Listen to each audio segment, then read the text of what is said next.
victors and Varungi! Ah!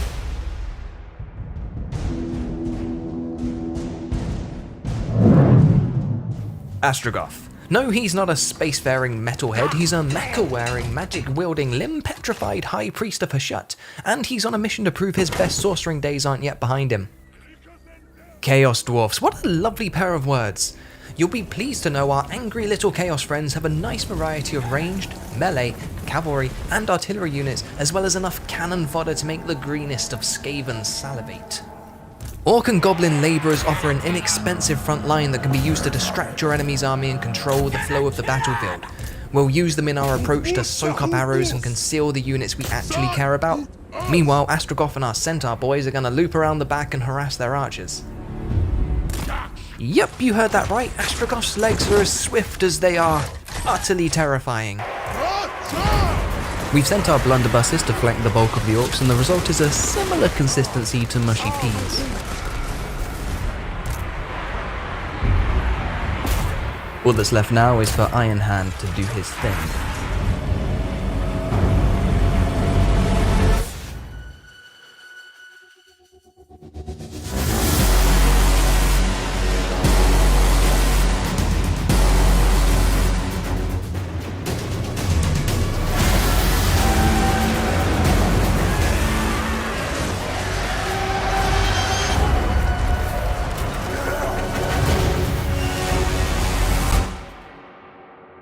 Despite putting some greenskins in their place, Astragoth is a far cry from his former glory. A fact he'll need to overcome as he consolidates the orc-infested province of Zorn as Khul to reclaim his rightful place in the Tower of Zard. But proving he's the one true leader of the Conclave isn't old Ironhand's only goal. Oh no. A way into the domain of Hashut has shown itself, and, once breached, the Chaos Dwarfs can reap the most potent power known to Demon Dowie kind. The blood of Hashut. To get there, Astragoth will need to build a drill. A very, very big drill, which we can upgrade into level 2 and level 4 at the cost of a hefty sum of raw materials, which means we'll need a strong economy. We'll return to the Great Drill of Hashut in a little bit, but for now, what better way to amass great wealth than with great violence? We're weakened, we're outnumbered, and we're on the offensive. Thankfully, the lore of Hashut with its many fiery boons comes in clutch. Burning Wrath is our bread and butter in Astragoth's early campaign. Good damage, good range, good vibes. Who doesn't like swirling death lava?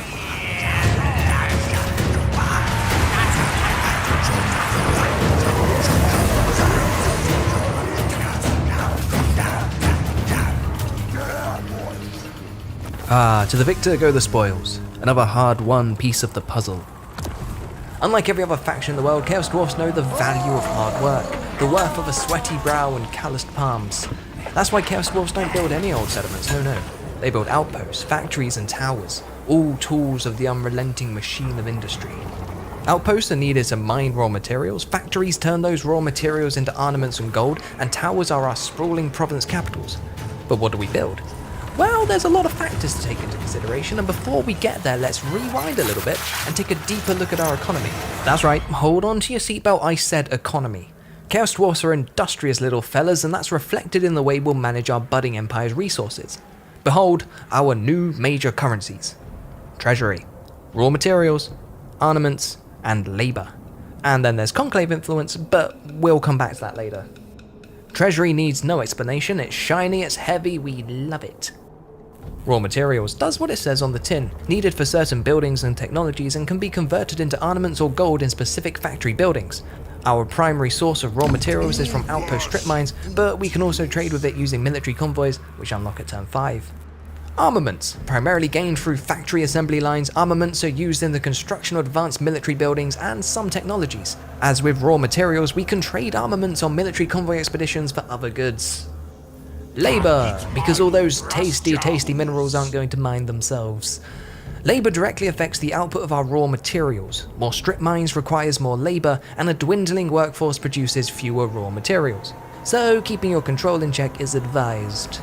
We can perform various actions with our labour force, increasing our gold stores or our conclave influence, or we can move labour around our sprawling empire to bolster provinces that might need the extra manpower. You may have guessed it, labourers are largely unpaid, gained from winning battles, and are usually greenskins. So, what to build? We've established that labour is important and its effectiveness is directly linked to a province's control. We need labour to mine raw materials, and those raw materials to produce armaments and other goods. I've got an idea, and feel free to disagree with me, that's fine, but I envision a Chaos Dwarf empire with districts. Here, in my homeland, I see the heart of my mining endeavours, 3 outposts and, keeping all those labourers in line, a tall, terrible tower. Yeah, let's do that. Our next province will be entirely factories, and that'll be our industrial district. Factories are too important to sleep on though, so we'll build a mixture for now and utilise the swap settlement feature when it's district time. One of the handiest uses for labour is instant construction. For example, we can kickstart our economy by throwing labourers at it, instantly building a money pit to get those coffers flowing. Over in the tower, we'll want to work towards upgrading to rank 2 at the hefty cost of raw materials. An upgraded tower will give us access to the lava fields, where we can churn out more centaurs and the great Taurus, amongst other handy benefits. More ranks eventually leads to the Lanisu, Bull Center Renders, and the dreaded Bell Taurus, but that'll take time and some serious resources. Before we move on, it's a good idea to get some technology brewing. For Chaos Dwarfs, the technology tree is split into 3 branches: military, sorcery, and industry. No points for guessing which one does what, although our sorcery tree is also where we'll find our diplomatic boons. No wrong answers here, we can cater our society to fit very specific moulds. Military powerhouse or economic marvel, the choice is ours. And we're going to choose a nice mixed spread. We'll start with Merchants Guild for the bonus to trade, and then we'll work towards Envoys of the Conclave in the sorcery tree, which will get us on good standing with our fellow Chaos Dwarfs. It'll be a while until we need to worry about unlocking technologies with specific resources, so let's just push that out of our heads for now. And whilst we're pushing that out of our heads, let's push some new skills into Astragoths. Root Marcher, that's a given, and we'll drop points into Aspiring Presence now and Featherant Fodder later. I'm going to be playing quite cannon fodder heavy, and it's nice if your meat shields don't run away. At level 12, Astragoth can unlock this lovely little joy, Master of the Conclave. Being quite so angry, expansive, and repugnant, the Chaos Dwarfs get a fairly bad rap abroad. Anything we can do to soften that image will be handy in the long run. With our dashing Bull Centaur hero, we'll prioritise training where possible, and then just make him a right good stabber of living things, I reckon. What a beautiful bull man. What's his name? Zorak. I think not. Welcome to the party, Natalie. I'm so sorry. Whew, almost done with turn 1, my word.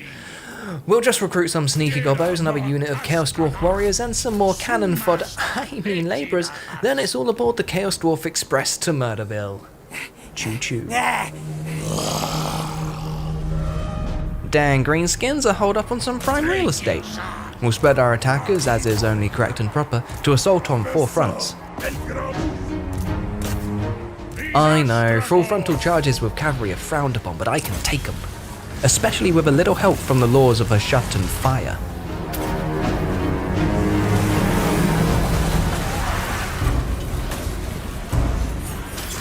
Ho ho ho, lava stomp. You love to see it. As predicted, Astragoth, Natalie and their centaur children made light work of their orcish opponents. Elsewhere, we're making slow but steady progress into the din, and I can only imagine the furious indignation of the soon-to-be indentured locals.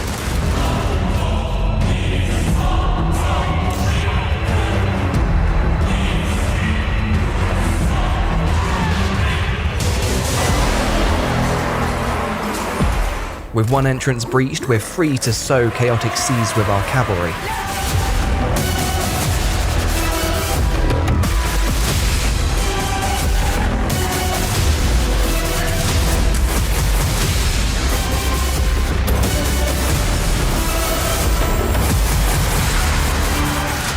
Oh, mecha body slam.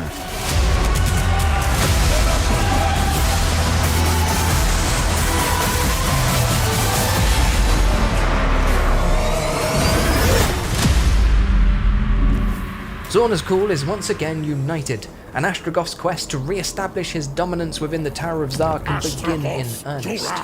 We'll set the Billowing Smokestacks commandment to maintain control over our labour and contemplate where to forge ahead next. Remember, we'll be looking for a nice, nearby province to build our factories. The path to the east is tempting, and opens us up to the Mountains of Morn.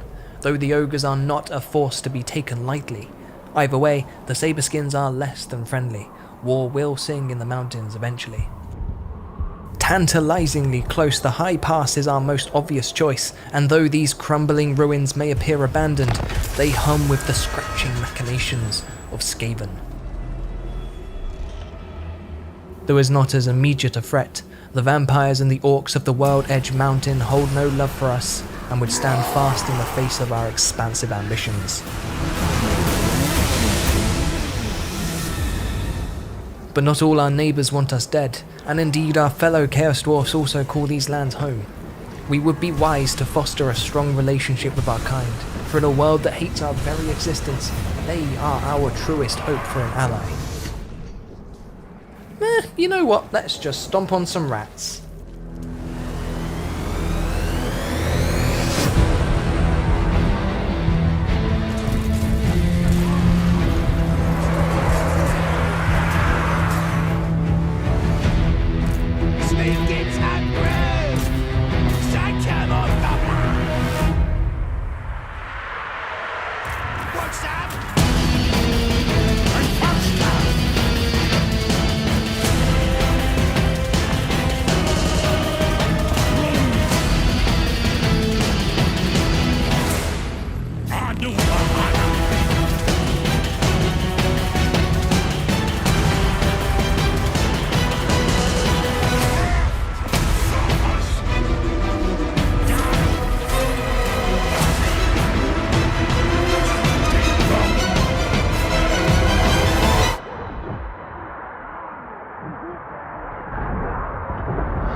Classic ogres, couldn't wait their turn.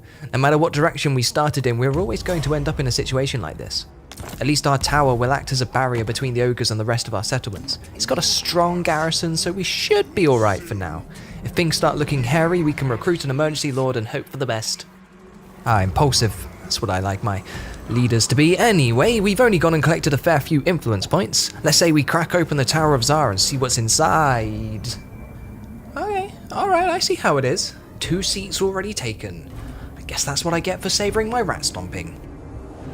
Anyway, much like the Chaos Dwarf's technology pillars, the Tower of Zara is split into industry, military, and sorcery. There are 4 tiers, 3 districts, and a whole lot of boons to gobble down, with the ultimate prize being the confederation of our fellow Chaos Dwarfs.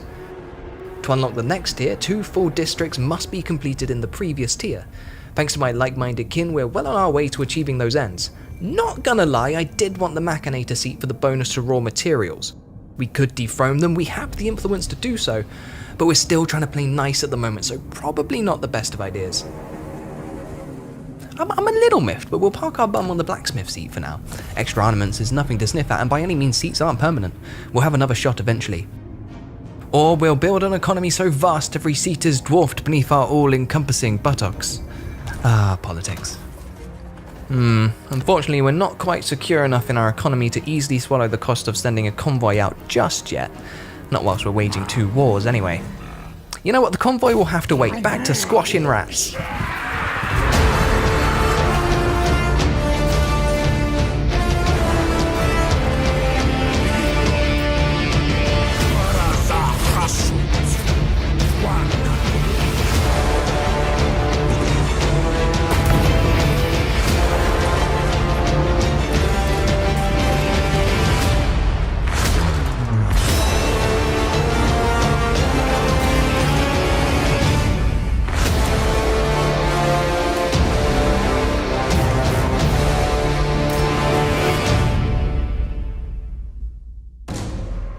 I enjoyed that. There's something cathartic about watching Skaven run for their lives.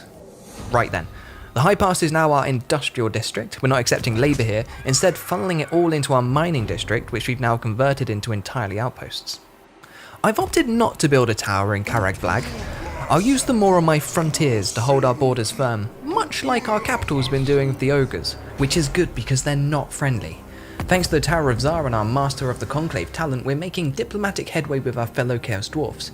And we may need to call in some military favours soon if the Saberskins don't calm down. Anyway, right now we've got greener fish to fry. The World's Edge Mountains is home to the Red Eye clan. More greenskins! And they're none too thrilled that we kicked their vampire friends out of the Silver Pinnacle. They're gonna be less than thrilled when we make them homeless. Positively upset when we put them to the mines. Whilst Astragoth psychs himself up for more wholesome violence, we'll have our second army begin the recruitment drive for a pair of great Tauruses. Taurusi? Alright, let's do this. Gearing up for one big old war. Bring it on, orcs.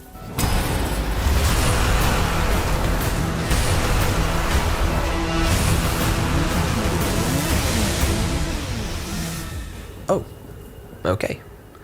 There we go then. 20 odd turns in and we've managed to claw ourselves into a somewhat steady footing. The Saberskin ogres are still causing us a little grief, so we'll likely put them down next, but by adding the World's Edge Mountains to our growing territories, we've opened ourselves up to attacks from Kislevites and our inferior mountain-dwelling cousins. Indeed, the journey ahead is perilous, and Astragoth's gonna need a leg up if he— Oh! I just mean you could use a hand— I'm sorry. Look, what I'm trying to say is we've got a new epic quest with some stellar rewards up for grabs. The influence alone will set us forward, but the Black Hammer of Hashut is a must for any would-be Master of the Conclave. Ah, thank you, Burndin, for keeping our flying cows warm. We'll put them to good use, worry not.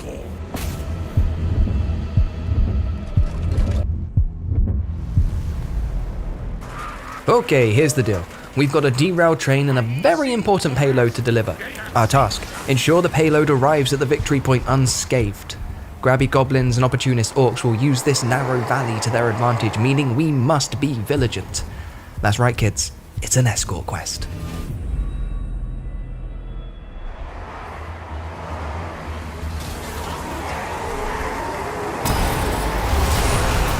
We've got a replacement train up and running, and I'd wager good money we'll see our first combat on one of these two bridges. Or both. For good measure, we'll split our forces into two crack teams with Astragoth heading one and Nathalie the other.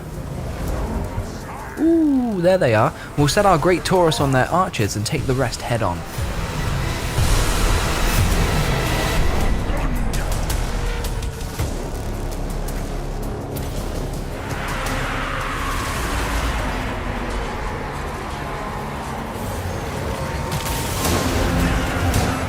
As first waves go, it's immensely survivable.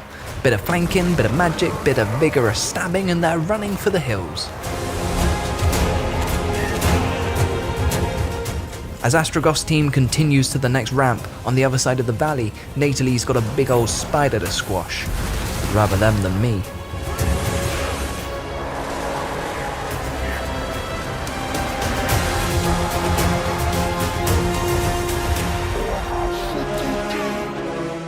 It's a tougher crowd than Team A face, but nothing Nathalie can't handle.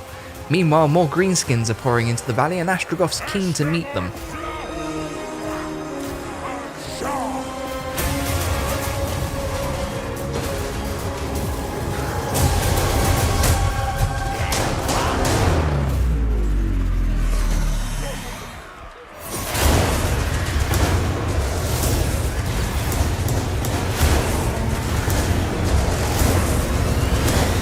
Good job, Nathalie. We'll take Team B to the next ramp whilst Team A mops up the stragglers.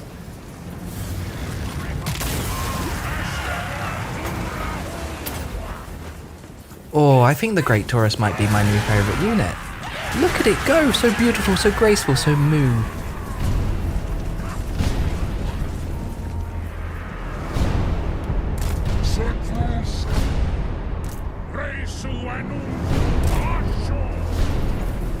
Oh right, not too far from our destination now, and the payload's yet to be scratched.